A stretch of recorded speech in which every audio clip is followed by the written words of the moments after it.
Hi friends, എല്ലാവർക്കും പുതിയൊരു വീഡിയോയിലേക്ക് സ്വാഗതം. ഇന്നത്തെ നമ്മുടെ വീഡിയോ ഞാൻ കുറച്ച് പുതിയ പച്ചക്കറി തൈകൾ നട്ടു കൊടുക്കുന്നതാണ്. അതെങ്ങനെയാണ് നട്ടു കൊടുക്കുന്നതെന്നും കൂടെ ഒന്ന് കാണിച്ചു തരാം. അത് ഞാൻ ഇവിടെ ഗ്രോ ബാഗൊക്കെ റെഡിയാക്കി വെച്ചിരിക്കുകയാണ്.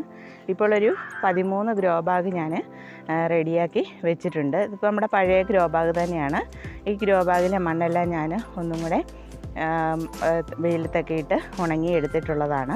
അതിലേക്ക് ചാണകപ്പൊടിയും കൂടെ മിക്സ് ചെയ്തിട്ടാണ് ഞാൻ ഈ ഗ്രോ ബാഗിൽ നമ്മുടെ മണ്ണ് നിറച്ച് കൊടുത്തിട്ടുള്ളത്. ഇപ്പോൾ നമുക്ക് കരിയിലയൊക്കെ ഇഷ്ടം പോലെ കിട്ടുന്ന ഒരു സമയമായതുകൊണ്ട് തന്നെ നമുക്ക് മണ്ണ് കുറച്ച് കൃഷി ചെയ്യാനായിട്ട് സാധിക്കും. പ്രത്യേകിച്ച് ടെറസിലൊക്കെ കൃഷി ചെയ്യുന്നവരാണെങ്കിൽ നമുക്ക് വെയിറ്റ് കുറച്ചുകൊണ്ട് വേണം നമ്മുടെ ഗ്രോ ബാഗൊക്കെ ഫില്ല് ചെയ്യാനായിട്ട്. അതിനുവേണ്ടി നമുക്ക് കരിയിലകളൊക്കെ നന്നായിട്ട് എടുത്ത് നമ്മുടെ ഗ്രോ ബാഗിനടിയിലേക്ക് നിറയ്ക്കുക. നന്നായിട്ടങ്ങ് അമർത്തി കരിയില ഇട്ട് കൊടുക്കണം. അതിനുശേഷം കുറച്ച് ചാണകപ്പൊടിയും മണ്ണും കൂടെ മിക്സ് ചെയ്ത് കൊടുത്താൽ മതി.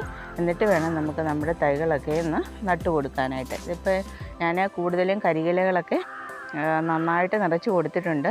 അതിലേക്ക് ചാണകപ്പൊടിയും മണ്ണും കൂടെ നിറച്ച് കൊടുത്താണ്. അതുകൊണ്ട് തന്നെ വെയിറ്റൊന്നുമില്ല. ഇനി നമുക്ക് നമ്മുടെ തൈകളൊക്കെ അങ്ങ് നട്ടു കൊടുത്താൽ മതി.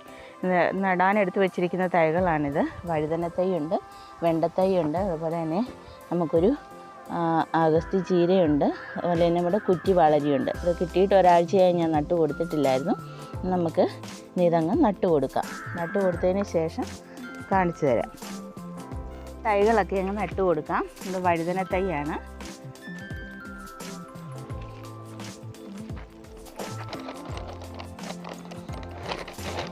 ഇപ്പോൾ കെട്ടുന്ന കരിയിലയൊക്കെ കളയാതെ നമ്മൾ ചാക്കിലൊക്കെ വാരി സൂക്ഷിച്ച് വെച്ചിട്ട് കൃഷി ചെയ്യാൻ നേരം നമുക്കിതൊക്കെ ഉപയോഗിക്കാം. കരിയില നല്ല വളമാണ്. അത് പൊടിഞ്ഞ് ചേരുകയും ചെയ്യും.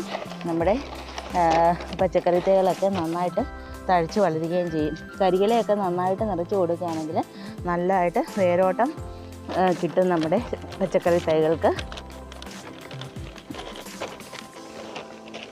ഇനി നമുക്ക് നമ്മുടെ അഗസ്തി ചീര അങ്ങ് നട്ടു കൊടുക്കാം.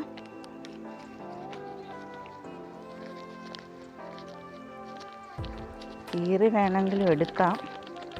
വേര് പോകാതെ നമുക്കിതിനെ എടുക്കാനായിട്ട് ഇളകി വരുന്നില്ല. കത്തിയുടെ ആവശ്യമുണ്ടെന്ന് തോന്നുന്നു.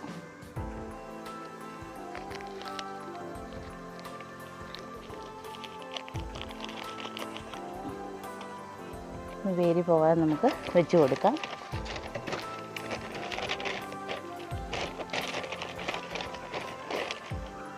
ഒരു ചുവട് അഗസ്തി ചീര ഞാൻ 2 ആഴ്ച മുമ്പ് വെച്ച് കൊടുത്തിട്ടുണ്ടായിരുന്നു. അത് നന്നായിട്ട് തന്നെ നമുക്ക് തഴച്ച് വളർന്ന് വന്നിട്ടുണ്ട്. നന്നായിട്ട് പെട്ടെന്ന് വളർച്ച കിട്ടുന്ന ഒരു ചെടിയാണ് നമ്മുടെ ഈ അഗസ്തി ചീര. നമുക്ക് നമ്മുടെ കുറ്റിവാളരിയാണ്. കുറ്റിവാളരി എനിക്കിവിടെ ഇല്ലായിരുന്നു. മുമ്പ് കൃഷി ഉണ്ടായിരുന്നു. ഇപ്പം നമുക്ക് കുറ്റിവാളരി ഇല്ലായിരുന്നു. അതും കൂടെ നമുക്കങ്ങ് വെച്ച് കൊടുക്കാം.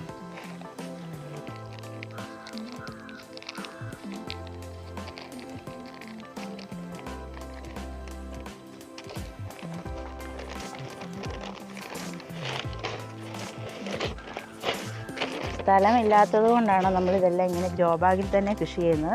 അത് തന്നെയല്ല, ഗ്രോ ബാഗിൽ കൃഷി ചെയ്യുന്നതാണ് നമുക്ക് നല്ലതും വളമൊക്കെ കൊടുക്കാനും എല്ലാം. ഇനി നമ്മുടെ വെണ്ടത്തൈയാണ്. വെണ്ടയൊക്കെ എനിക്ക് വേറെ ഇഷ്ടം പോലെ ഉണ്ട്.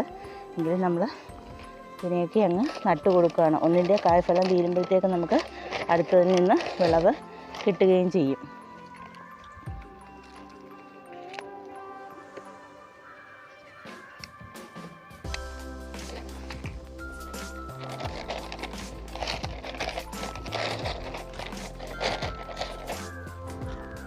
ഇനി നമ്മളിത് നട്ട് കൊടുത്തതിന് ശേഷം നമുക്ക് സ്യൂഡോമോണസ് ഇത് ചുവട്ടിൽ ഒഴിച്ചു കൊടുക്കണം.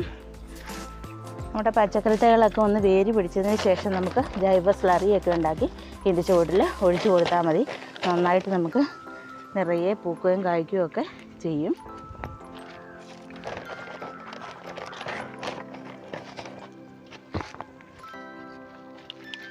വഴുതനയൊക്കെ നമുക്ക് ഏത് കാലാവസ്ഥയിലും കൃഷി ചെയ്യാൻ പറ്റുന്ന ഒരു പച്ചക്കറി ഇനമാണ്. അതിന് നമുക്ക് 3 ഗ്രോ ഭാഗം കൂടെ ഉണ്ട്. അതിലും കൂടി അങ്ങ് നട്ടു കൊടുക്കാം.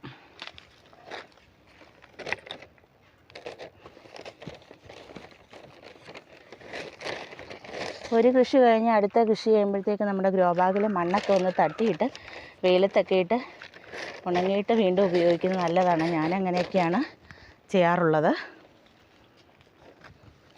ഇതിപ്പോൾ 2 ദിവസം വെയിലത്ത് ഇട്ടിരുന്ന മണ്ണാണ്.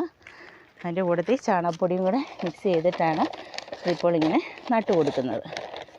നല്ല വെയിലൊക്കെ ആയതുകൊണ്ട് നമ്മുടെ തൈകൾക്കൊക്കെ വാട്ടമുണ്ട്. നമുക്ക് സ്യൂഡോമോണസ് ഒഴിച്ചു കൊടുക്കാം.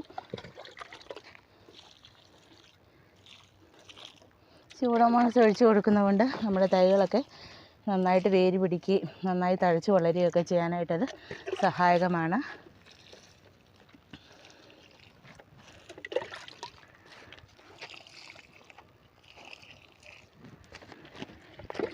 നമ്മൾ നട്ടു കൊടുത്തതിന് ശേഷം നല്ല തണലുള്ള സ്ഥലത്ത് വേണം ഇതിനെയൊക്കെ വെച്ച് കൊടുക്കാനായിട്ട്. ചൂട് പിടിച്ചതിന് ശേഷം മാത്രമേ നമ്മൾ മാറ്റി വെച്ച് കൊടുക്കാവുള്ളൂ. എനിക്കിതൊക്കെ വീടിൻ്റെ മുകളിലേക്ക് എടുത്തുകൊണ്ട് പോകേണ്ടതാണ്. ഇതിനെല്ലാം ഇപ്പം തൽക്കാലം നമ്മുടെ മുറ്റത്ത് തന്നെ ഷെയ്ഡിലാണ് വെച്ച് കൊടുക്കുന്നത്. അതുപോലെ തന്നെ ഇപ്പോൾ നമ്മൾ രാവിലെയും വൈകിട്ട് നന്നായിട്ട് വെള്ളം കൂടെ ഒഴിച്ച് കൊടുക്കണം. അല്ലെങ്കിൽ നമ്മുടെ തൈകളൊക്കെ കരിഞ്ഞു പോകാനായിട്ട് സാധ്യതയുണ്ട്. അപ്പോൾ എൻ്റെ ഈ ചെറിയ കൃഷികളൊക്കെ ഇഷ്ടപ്പെട്ടുവെങ്കിൽ ഒന്ന് ലൈക്ക് ചെയ്തും ഷെയർ ചെയ്തും കമൻറ്റ് ചെയ്തും ഒക്കെ സപ്പോർട്ട് ചെയ്യാനായിട്ട് ആരും മറന്നു പോകരുത്. അതുപോലെ തന്നെ ആദ്യമായിട്ട് എൻ്റെ ചാനൽ കാണുന്ന കൂട്ടുകാരുണ്ടെങ്കിൽ ഒന്ന് സബ്സ്ക്രൈബ് ചെയ്തും കൂടെ സപ്പോർട്ട് ചെയ്യണേ. അടുത്തൊരു വീഡിയോയുമായിട്ട് നമുക്ക് വീണ്ടും കാണാം. നന്ദി.